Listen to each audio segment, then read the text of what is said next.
Imagine you're in the middle of the Atlantic Ocean, surrounded by endless waves stretching to the horizon. In the distance, a shadowy figure emerges, a ship drifting aimlessly, its sails fluttering in the breeze. There's no sound of life, no signal of distress. Would you approach, or would you let it remain a mystery, floating forever in the depths of the unknown?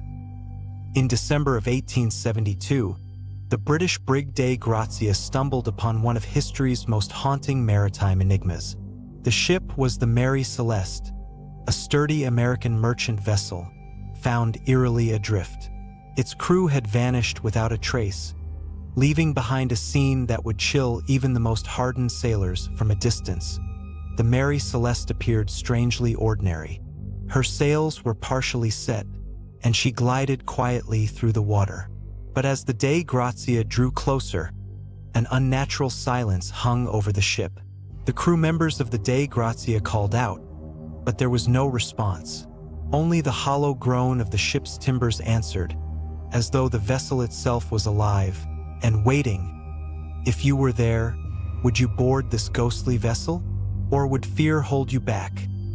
Summoning their courage, the crew of the Dei Grazia boarded the Mary Celeste. They were greeted by an unsettling scene. The deck was damp, but there were no signs of damage, no bloodstains, no evidence of a struggle. The lifeboat was missing, but why it was taken and where it had gone was a question that would remain unanswered. Below deck, the atmosphere grew even darker. The cabins were a strange mix of chaos and eerie stillness. Clothes and belongings were scattered as if the crew had left in a desperate hurry. Half-eaten meals rotted on the dining table, their stench filling the confined space. In the galley, pots and pans sat on the stove, as though the cook had abandoned them mid-preparation. A sense of urgency lingered in the air, as if something had terrified the crew into fleeing. In the captain's cabin, the scene was even more haunting. The room was neat, almost untouched, except for a child's toy, a small stuffed bear lying on the floor. The captain's 2-year-old daughter had been aboard the ship. Seeing her toy left behind struck a deep, chilling note with the men who found it. What kind of terror could drive parents to leave their child's belongings behind?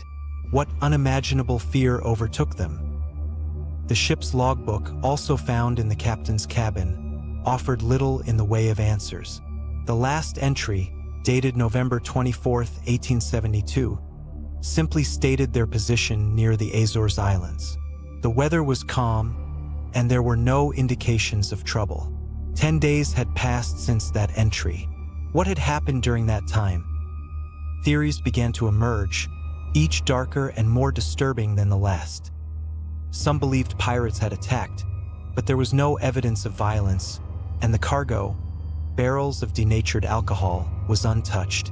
Others suggested mutiny, imagining a conflict among the crew. Yet the absence of blood or damage made this seem unlikely.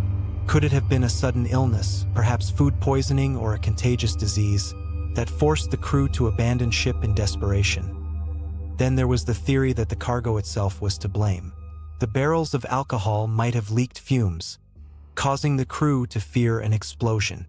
In their panic, they may have taken to the lifeboat, only to meet their end in the unforgiving ocean. Do you think a logical explanation like this is enough? Or does the Mary Celeste's eerie state suggest something more sinister? Some of the Dei Grazia crew reported feeling watched as they explored the ship. The oppressive silence seemed almost alive, broken only by the groaning of the ship's timbers and the distant crash of waves. One sailor claimed he heard faint whispers in the galley, though no one was there. Another swore he saw a shadow move in the corner of his eye, only to turn and find nothing. Superstitious sailors began whispering darker theories. Was the ship cursed? Had the crew been taken by ghostly apparitions, dragged into another realm? Some even suggested that the Mary Celeste had sailed into the domain of a sea monster, a creature that rose from the depths and devoured its victims whole. Would you believe these tales, or would you search for more grounded explanations? Despite a thorough investigation when the Mary Celeste was brought to Gibraltar, no definitive answers were ever found. The ship was seaworthy, her cargo intact, and her hull undamaged. The mystery only deepened. Over the years, the Mary Celeste changed hands numerous times, but misfortune seemed to follow her wherever she went. Sailors reported strange noises at night, footsteps in empty corridors, the sound of laughter echoing through the cabins. The legend of the Mary Celeste grew, becoming a tale of dread passed down through generations. Some claimed the ship was a portal to another world, a place where the crew had been swallowed whole by forces beyond human understanding. Others believed the ship was haunted, cursed by the spirits of those who had disappeared. To this day, the fate of the Mary Celeste remains one of history's greatest mysteries. What happened to her crew? Were they victims of panic, disaster, or something that defies explanation? The Mary Celeste floats forever in maritime lore, her secrets locked away in the dark, cold depths of the Atlantic. What do you believe happened to the crew of the Mary Celeste? Was it a tragic accident, a supernatural force, or something even more terrifying? Let us know your theories in the comments below. And remember, the sea holds many secrets, some better left undisturbed. Thanks for watching. Don't forget to like, subscribe, and share your thoughts. Until next time, stay safe and sleep well.